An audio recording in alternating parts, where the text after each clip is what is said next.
Training for 100 kilometers is difficult. Trust me, I know, I've done it before. So I decided to show you what a week of training is like as I prepare for the Kosci100 at the end of November.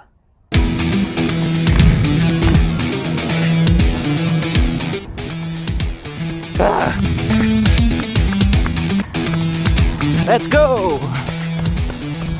Yes, I am totally mad for doing this. It's so bloody tough. You look at it like that, it's actually not too hard. In theory, anyway. Yeah!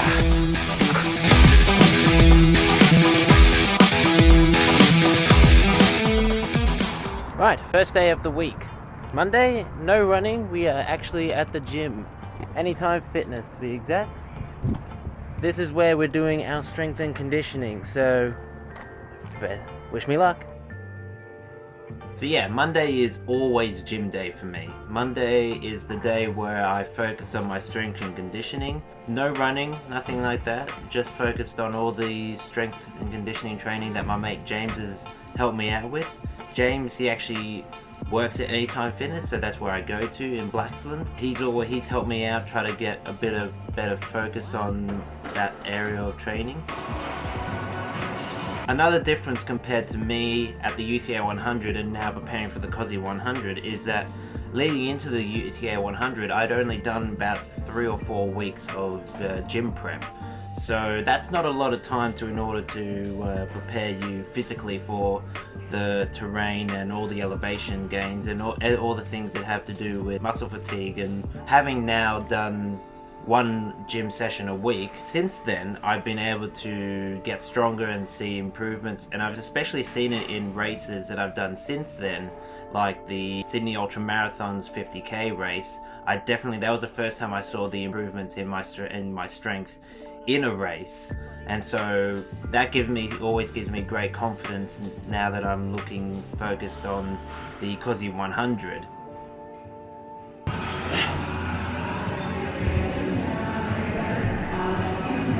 So yeah, that's a bit of Anytime Fitness strength and conditioning. See you tomorrow for my first run of the week.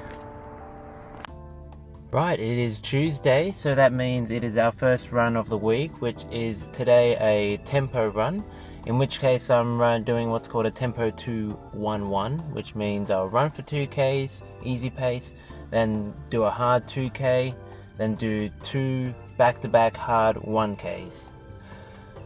Wish me luck. Now obviously, every runner should know the importance of stretching before any kind of run. They should also know that running stretches can look a little bit funny sometimes to other people when you do them in public. This girl definitely found it amusing, and no, I did not notice this until after recording. There isn't a run during any training program where you just don't really feel like running, and tempo runs for me have been that kind of run. Very hard to get motivated, very hard to get into it. That's primarily because I always saw tempo runs as like extended interval sessions, but I also realized how important they are still. Building up tempo, building up race pace. Here we go. The first 2K.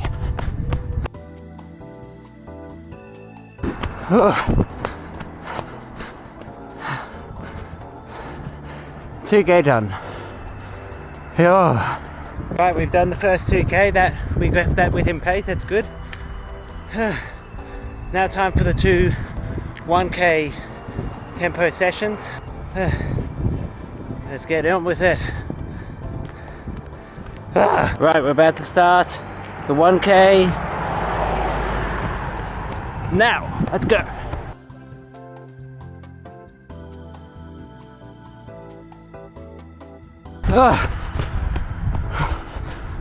Second tempo done. 1 more K to go. Right, here we go.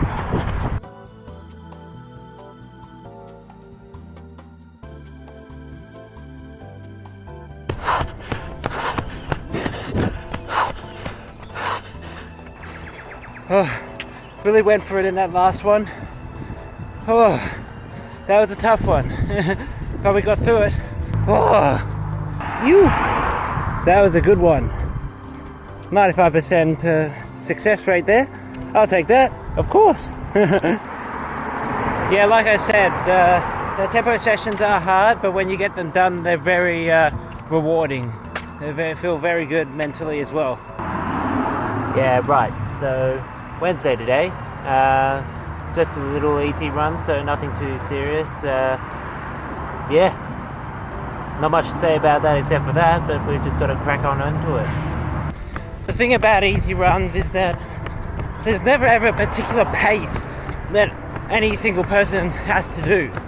It's about taking it easy, doing what's comfortable for you. For me, it's between 4:40 to 5-minute kilometer pacing. Next step is actually sticking to that, because it can be so easy to not do those paces and obviously to go faster. So let's hope we don't do that. Now normally when you do an easy run, you may want to do some trails to get used to the kind of terrain that we're going to do in Mount Kosciuszko. Now the counter for the fact that I'm not on a trail, I have added a course that does have a bit of elevation, because the Kosci100 has over 3,000 meters of elevation, which yes, is not as much as the UTA 100. Still 33,000 meters of elevation. It's still a lot, so you need to get used to it.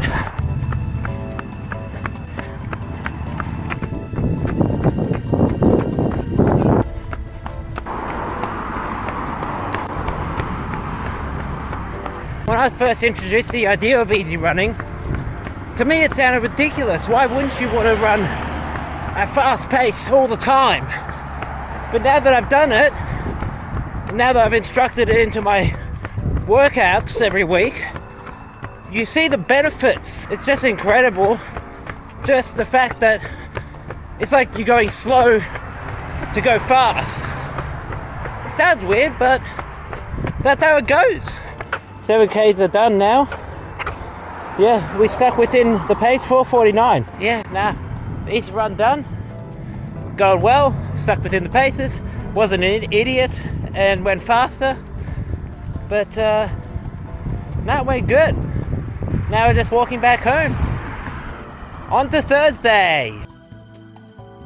Right, it is Thursday today. So today is interval day, repeated drop sets we're doing. So fast pace at 1.2, fast pace at 800 meters, then fast pace at 400 meters, and then times that by 2. Well, we better get on into it then. Interval sessions used to be that kind of workout that I really feared. I used to do it every Wednesday, and it was kind of like, oh dear, here it comes. So I actually used to hate the idea of pushing myself so hard in a session. But oddly enough, I've grown to enjoy it, to the point it's probably my favorite hard session of the week. Funny how things work, right? Let's go! 1.2k.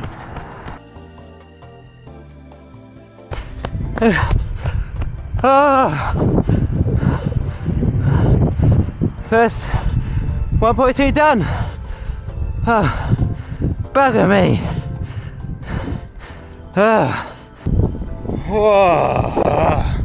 Finished up.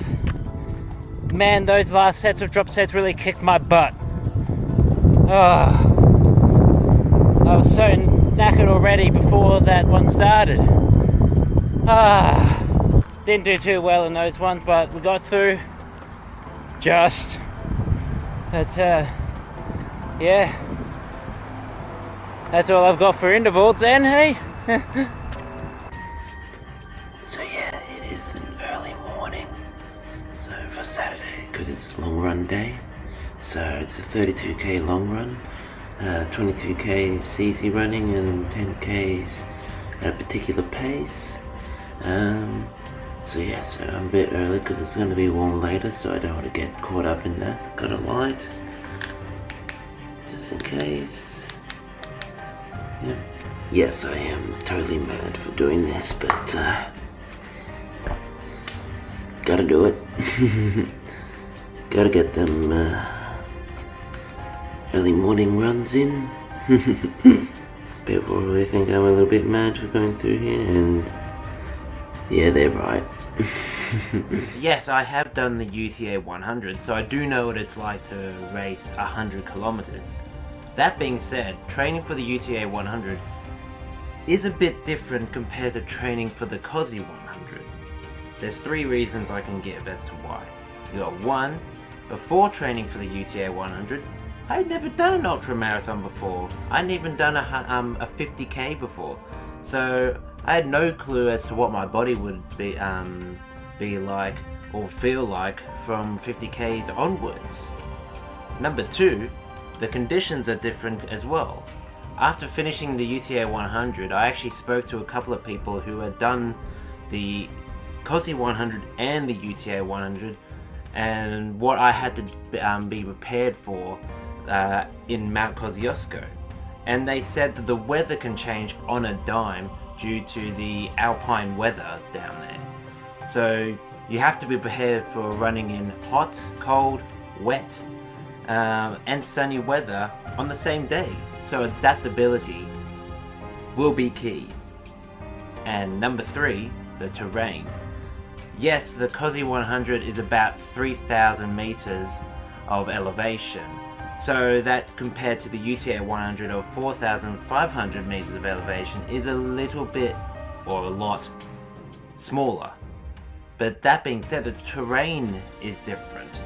You have a mix of alpine meadows and snow gum forests and clear mountain streams and granite outcrops. I feel like I'm sounding like an advertisement bureau for the Mount Kosciuszko's park. But the terrain, what I'm saying is that the terrain is nothing like I've ever run on before, up here in the Blue Mountains anyway. Now you'll notice that I'm not using my light, and it's a little bit brighter. What's happening here? Well, in between when I woke up at 5 to when I started at 5:20, the sun decided to come up. One thing I forgot is that it's getting closer to daylight savings. The whole point of getting up this early was to avoid the heat. And it's 5:30 and I'm feeling the heat already. I actually like this kind of long run because it's requiring you to go slow and then pick up the pace at the end, which was kind of my problem at the UTA 100, because the first 16k's was the narrow neck route, which I knew very well to the point that I was going too fast there, but I didn't know the rest of the route. So I was absolutely knackered for the rest of the run. That definitely cost me a little bit, so taking it easy in the first 22k could be good discipline for the race itself.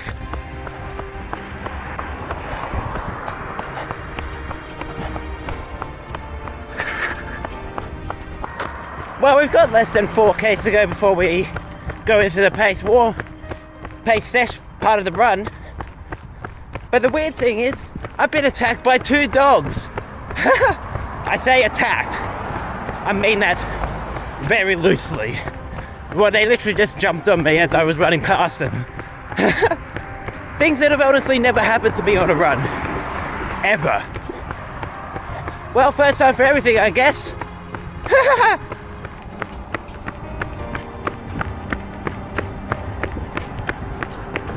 I was talking earlier about how with 2k's in already it was warming up. Well, 20k's later, it's cold, it's cool. Not cold, it's cool. Weird. Makes no sense. It was actually meant to get really warm. That's why I got up early in the first place. Oh. Here we go, 4:30 pace for 10k's to finish off. Let's see what we got. Lovely. How very lovely this all is. Less than a kilometre to go. This has been so bloody tough. Oh, we're so close. Oh, finished. 32 Ks. Oh my goodness, that was difficult. Oh, that was hard. No other way of saying it, that was bloody hard. It's crazy, even when you've done the same distance before, doesn't mean it's any less difficult. It's like, yeah, I can do that, I've done it before. But you forget how hard it is. Oh, but we got it done. And that's the main thing. Wah! We are finally here. We are finally on the final day of the week. And it is a long run. It is another long run, a Sunday long run, 21 Ks. And yes, you do notice this little nose strip. There's a company out there called Aerify. They're in Sydney. They're relatively new. They came in touch with me and wanted to give some samples out to test out. And I happened to decide to test it out on the long run to end this week off. So let's test it out. I can already feel it's good, feeling good. So next thing is to test it out on the run. Let's get out there. Here we go. Starting the final run of the week. Let's go. I always look at these long runs as like extended easy runs with a little bit of a fast bit at the end. Like this is an 18k easy run if you think about it, with a 3k tempo run. If you look at it like that, it's actually not too hard, in theory anyway. That being said, it does feel weird doing 2 long runs in a weekend. Never done that before. I don't know, it's a bit of a weird feeling, because you normally do a long run on Saturday and then an easy run on Sunday.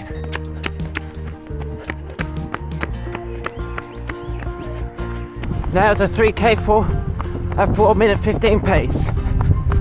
And that's it for the week.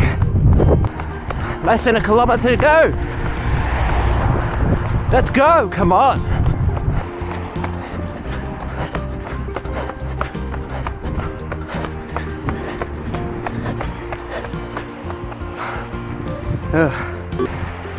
We are done for the week.